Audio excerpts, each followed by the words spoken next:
Hey, Spuddies, PotatoMcWhiskey here, and welcome to my analysis of the Civilization 6 Gathering Storm June 2019 update video that has been released by the developers of Civilization 6 for Raxus. They have put out a new video that goes into huge detail compared to what you would normally expect from a sort of video like this, about the changes that are coming up in the new Gathering Storm update. I'm really excited about this. I don't think there's a change in here I don't like. Every single change I've seen in this video so far looks like it's going to have a pretty good impact on the game. So we're going to go ahead and just play through the video, and I'll stop it and give you my thoughts as we go.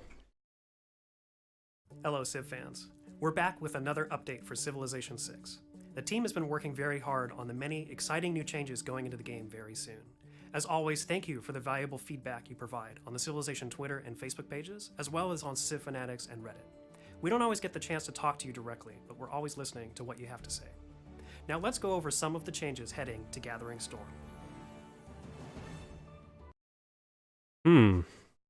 Better production. I wonder, maybe someone made a video months back about how production was a little bit weak in the late game and stuff like that, but you know. What you build will make or break your civilization.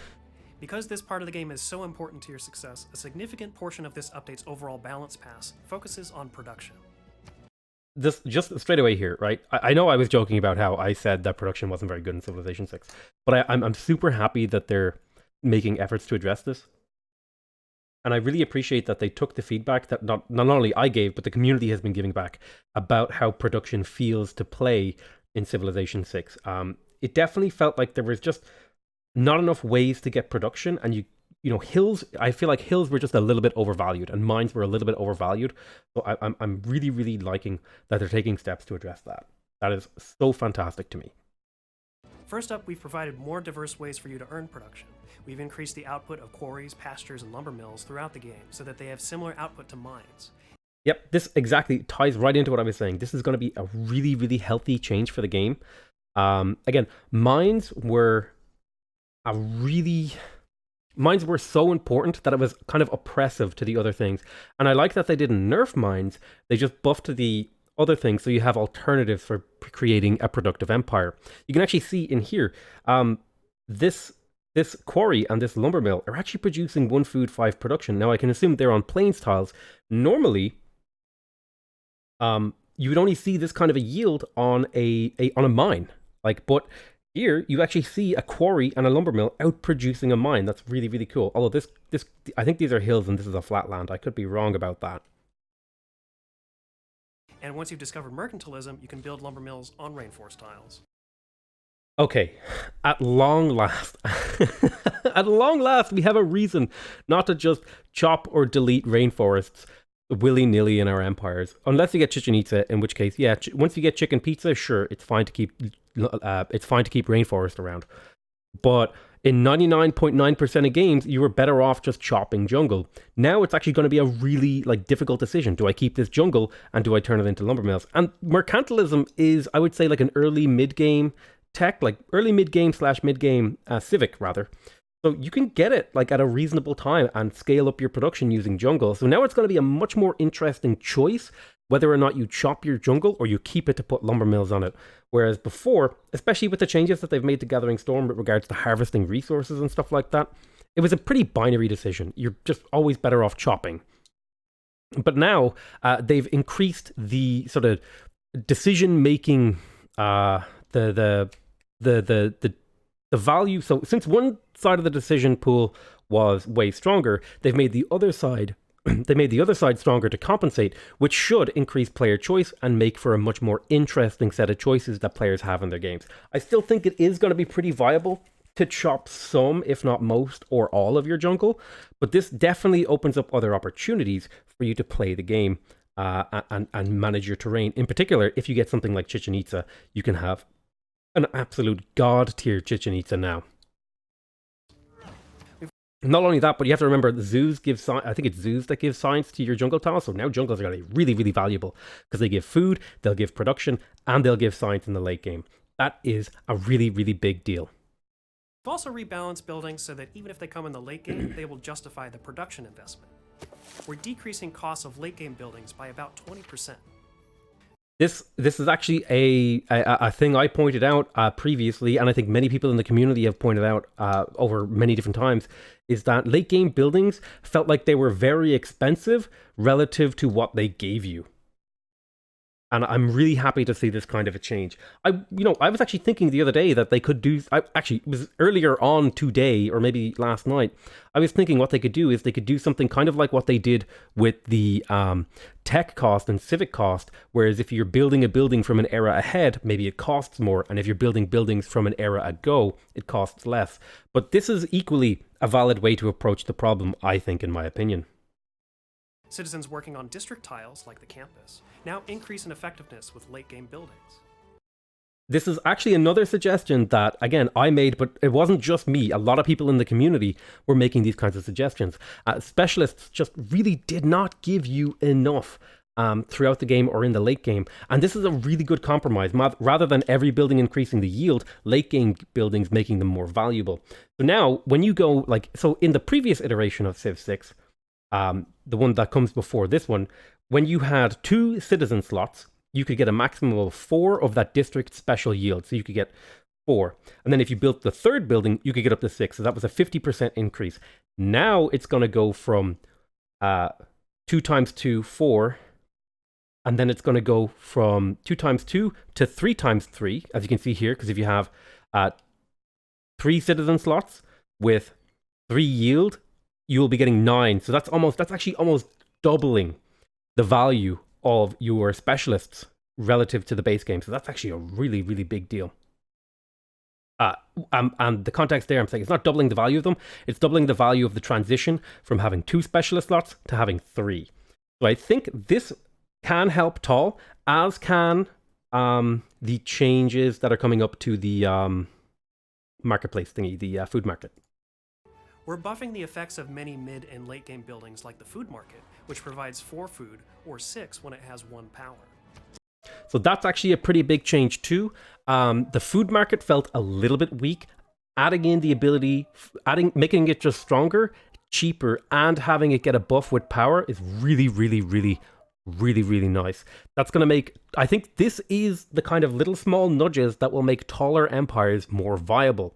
Because you'll have another way to fuel your food and another way to turn that food into useful yields like science by working specialist tasks. So this is all really healthy, really helpful, and really nice changes to the game. I'm very excited to play around with these. There's a new power lens to help you keep track of the power sources all across your civilization, including the ranges of your power plants. This is a nice, great little quality of life UI thing. It's not a huge gameplay change, but definitely sometimes I didn't personally struggle with this much, but I could definitely see how another player who maybe was a little bit less experienced, doesn't play the game as much as me, might have struggled to be able to tell when and where they were getting power, where their power was coming from, how much power did they need, how, all that sort of stuff. So a power lens that helps that is really, really great, and I'm really, really happy that they're putting this into the game. With our focus on production, we also wanted to revisit a few Civ bonuses. England's Workshop of the World now helps powered buildings generate an additional 4 yield, and their iron and coal mines will extract an extra 2 resources each turn. An extra 4 yield from powered buildings is really, really good. I think, actually, did it, was their previous boost 2 or 4, or 2 or 3? Let me look this up. England, Civ 6. Just quickly look this up so I can,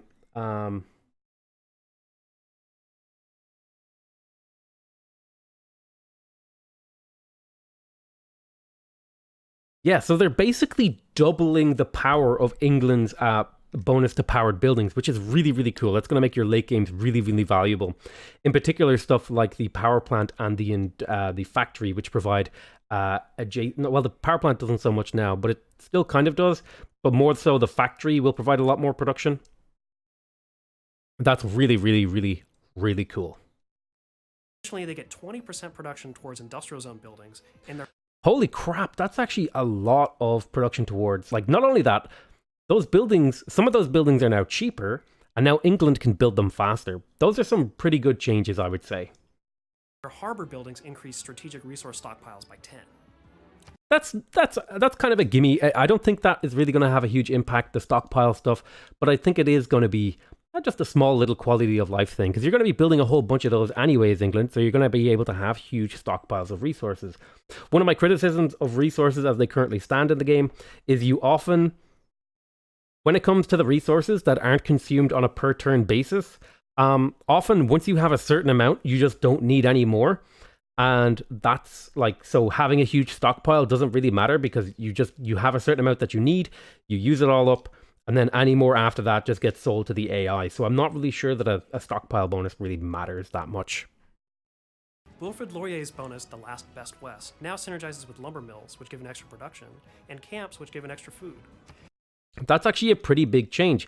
You often in Tundra get quite a few camps because, you know, it's one of the few things that can't spawn up in Tundra alongside mining resources and stuff like that.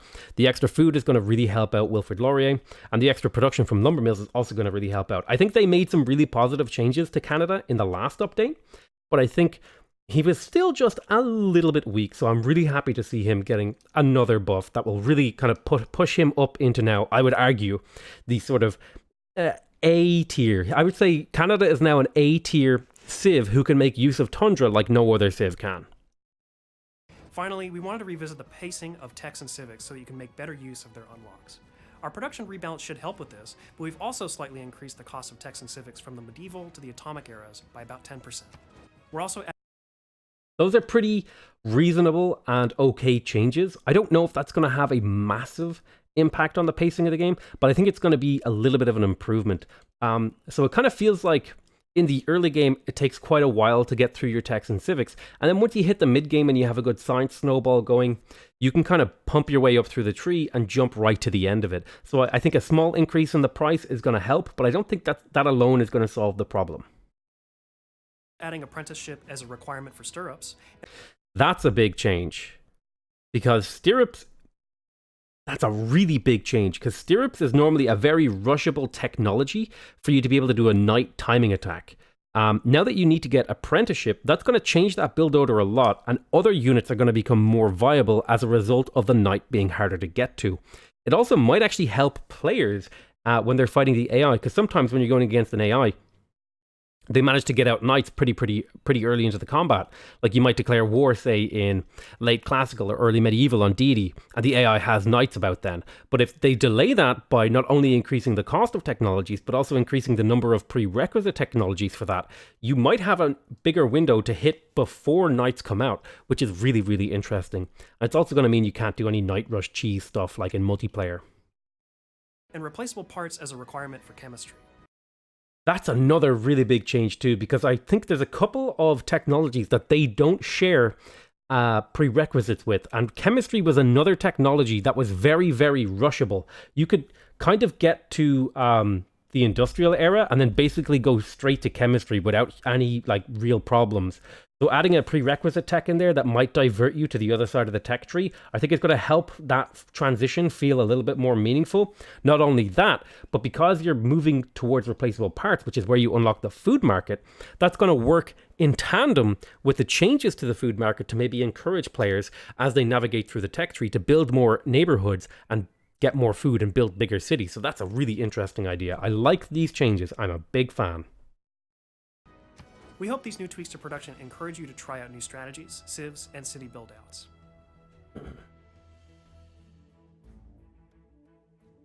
Gathering Storm saw the return of the diplomatic victory. Since its launch, we've received some great feedback that it was coming into play too late. Yep. To help with this, we've made changes to diversify where you can earn victory points, how early and often players earn them, and how many points are required for victory. For starters, we've introduced more sources of victory points, while increasing the number of points required for a victory. So it looks like you need 20 victory points now to earn, or to win a diplomatic victory. I do really like the current theme of these changes, making diplomatic victory relevant more early in the game, and making there be more ways for you to earn a diplomatic victory. It often felt like there just wasn't enough options to go for a diplomatic victory, and so I'm really happy with the changes that they're putting in. Victory. Most of these new points will come from normal sessions of World Congress. Now, when a resolution passes, every player who voted for the winning target option combo will receive 1 point. Wow, that's actually a huge change, in particular for single player, because for the most part, what I was doing in my deity games was I was just selling my diplomatic favor and then just not caring about the World Congress, because there was only a very small subset of World Congress resolutions that I cared about, right? So rather than try to gamble on whether or not my diplomatic favor is going to be useful, I would just sell it off, get gold, and try to get utility and power elsewhere. So being able to, if you can predict what the AI wants to go for, and the AI can be somewhat predictable, so this could be a very reliable way to generate diplomatic points. Additionally, if you have a lot of diplomatic favor in the early game, it's also a way for you to start getting your diplomatic points snowball going earlier in the game. So that's really interesting. This means you'll need to spend favor more evenly throughout the game or look for chances to vote alongside other players. New UI elements will let you know what option and target are likely to pass. Points have also been added to all the scored competitions, including a new one, the military aid request, which another player can... So every scored competition now gets diplomatic points. I like this. It means you have to pay attention more to the things that are going on the sort of global diplomatic scale with regards to the World Congress for a diplomatic victory. I really, really like those changes. I'm a big fan of this already so far, and I'm really looking forward to getting my hands on it and playing with it. Call when they're being bullied by a warmonger. Like the normal aid request, players who join in will send gold to the target player in a competition to claim favor and victory point reward. So you can see here, this is a military aid request. It kind of works like the environmental catastrophe aid request. I can't remember exactly what it's called off the top of my head. But basically, you send gold, you send aid targets, you go to war with the person who is the... if you're at war with the person who is the target of the military emergency, or not the military aid request, you will actually lose points as well. So that's really interesting. And it looks like you pick up some diplomatic victory points and some diplomatic favor. To give World Congress a bit more variety, we've also added in 3 new resolutions. Espionage Pact. All spies function 2 levels higher for the target operation, or the target operation becomes unavailable. Oh, that's actually huge. That's actually huge, because so just the example you could give here is if you boost how easy it is to do disrupt rocketry, you can really delay someone from going for a science victory. On the flip side, now, if you're going for a science victory, you can forego defending your rocket, your spaceport, and just try to pass the resolution that nobody can do disrupt rocketry projects. That's going to be very interesting in multiplayer in particular. God, I should really get into playing Civilization multiplayer. One day I will, but today is not that day. Military Advisory. A target unit promotion class gains +5 combat strength or loses 5 combat strength. That's another really, really cool interaction with the World Congress, because there's some civilizations who might have a particularly strong, unique unit that follows a particular promotion class that you can't vote it down if you think they're going to go to war with you. Or if you have that unit and you want to go to war, then you could try to vote it up to make it stronger so that you can kill someone else. That's a very interesting push-pull mechanic between the players' interests that's going to make for interesting interactions and sort of game theory, sort of like, ooh, I should vote for this because this AI is voting for this, but what I really want is actually this outcome, but I'm okay with this outcome. You know what I mean? So it's going to make your decision-making when you're doing World Congress stuff much more interesting, in particular, again, once you're playing multiplayer. Public relations. Target player and all players who interact with them get double or half grievances. This should... That's interesting too. Grievances are not super... I would say that grievances are not hugely impactful a lot of the time. If you're a warmonger, you don't care what people think about you, but to be able to manipulate extra grievances, so let's say if that comes up for you and you vote for yourself so that someone who is conquering you gets extra grievances, that's going to make it much harder to hold your cities from a loyalty perspective. So that's really, really, really interesting to me. Lead to a diplomatic victory that ends up feeling more diplomatic. I think it will. I think it will feel more diplomatic with the results of those changes. Tightening up our established mechanics in each update is incredibly important to the team, but we also want to make sure we're offering new ways to enhance your personal strategies. a number of systems are being updated with new or rebalanced choices. Starting with dedications, we've added Automaton Warfare, which focuses on everyone's favorite giant death robot in the late game. During a golden age, it instantly gives you a giant death robot unit. What? That's insane, dude. You're getting a free death robot? That's crazy. Getting a golden age. Is that the information era? I can't tell. Yeah, I would say that's the information era. If you get a golden age in the information era now, you just get a free giant death robot and the uranium to fuel it.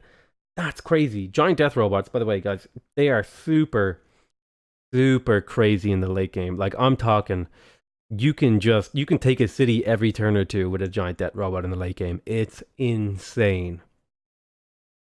That's really cool, really fun. This is going to be a lot of fun to play around with.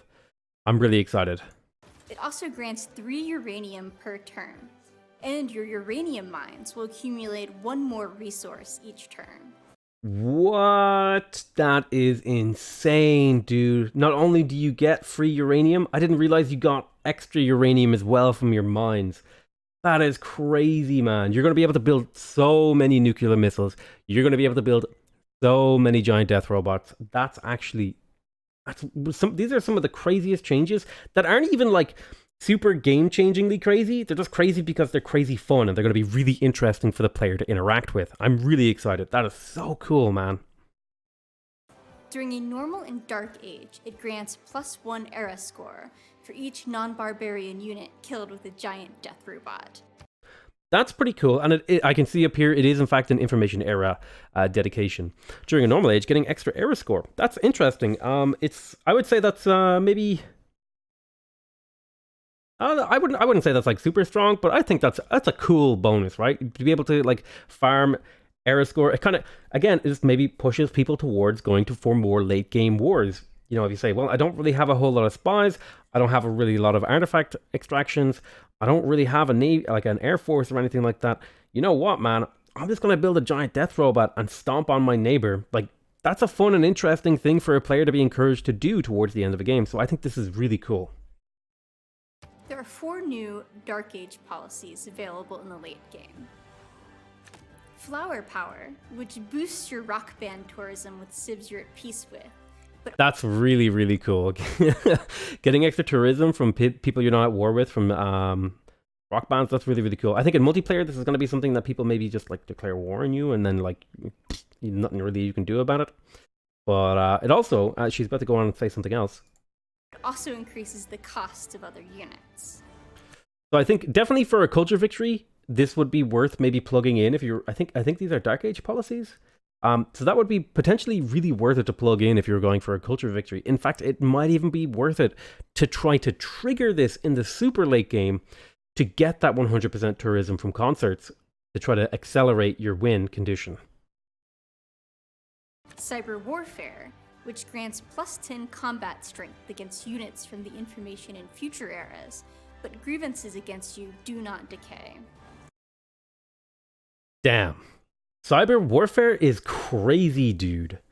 Cyber warfare is crazy. +10 combat strength. Just keep in mind, you only needed 30 combat strength advantage to one-shot an enemy unit.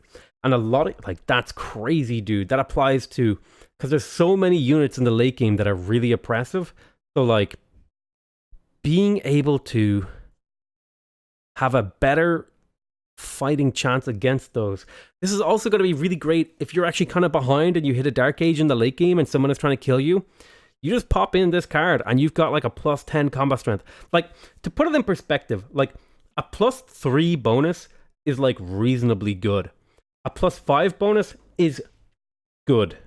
A +10 bonus is crazy good. Like, it's insanely good. +10 is nuts, man. This card is so good. It's a little bit situational and unreliable, but if you can make it work for you, it is insane. Automated Workforce gives your cities +20% production towards city projects, but -1 amenity and -5 loyalty per turn.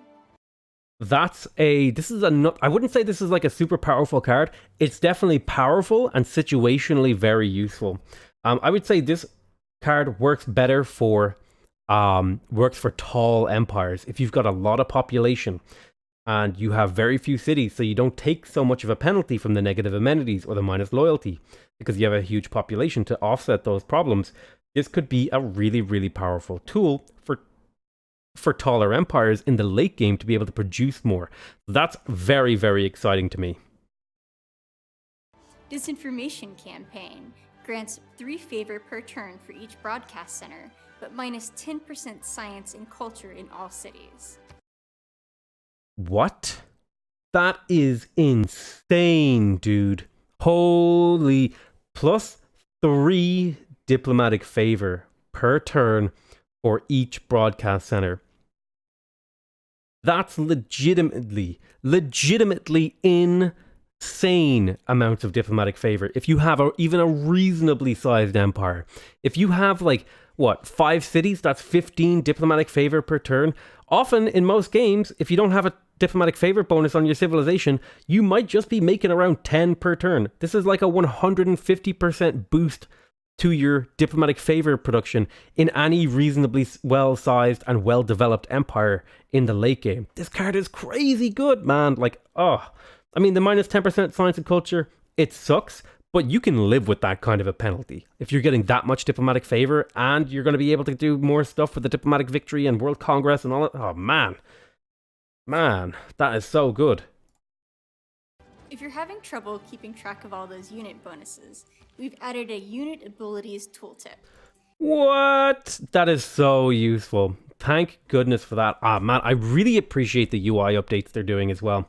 Man, I love that not only are they updating the gameplay, not only are they updating the balance, not only are they implementing new content, they're updating and implementing these beautiful little quality of life things.